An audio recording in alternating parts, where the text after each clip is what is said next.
We're here to discuss about AI in the roles of learning, development, and training, especially for small, medium businesses all around the world. And it's really to explore the way we've been working up until now and the potential ways forward, how we could be working in the future.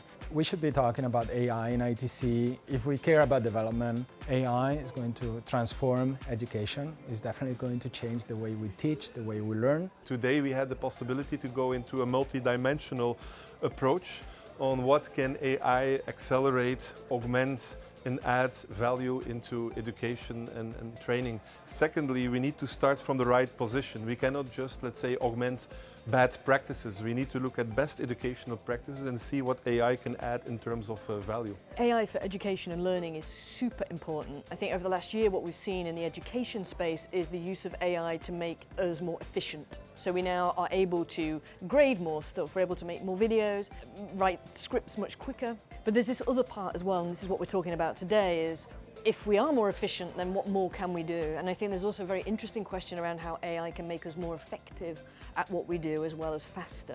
I think AI, like all technologies, is an important part of all of our lifestyles already.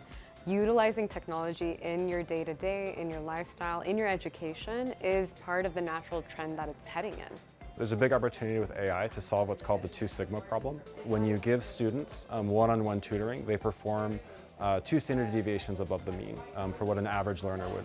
So what that means is you could take the average student in the classroom and make them the top student in the class.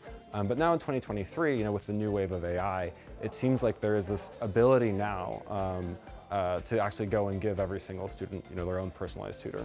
And I think there is an immense promise there to really expedite the way we communicate science, evidence, and produce quality to it. I'm very interested in this event because artificial intelligence is happening today and is more and more involved within the training and development, not only in classroom but also with vocational models and also the practice in business. And that's why I think it's important that we connect with organizations that lead these kind of conferences.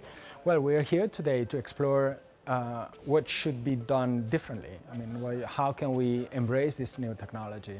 I think we all need to ask the question, are we doing the right things in education, or could we do it differently in a more augmented way for better learning outcomes? The event has been wonderful, talking with subject matter experts in their fields, both as academics, as diplomats, as people affiliated with different missions, is incredible. Very interesting, dynamic, informal, but at the same time in-depth conversation. It's not just a kind of a white-black vision on the end. We all were navigating inside the complexity of the topic. We don't know exactly the way forward. There are grey zones, there are off-limits, there are issues to establish with regards to ethics and other concerns, but I think overall there is quite a promising picture of a way of working forward in the future.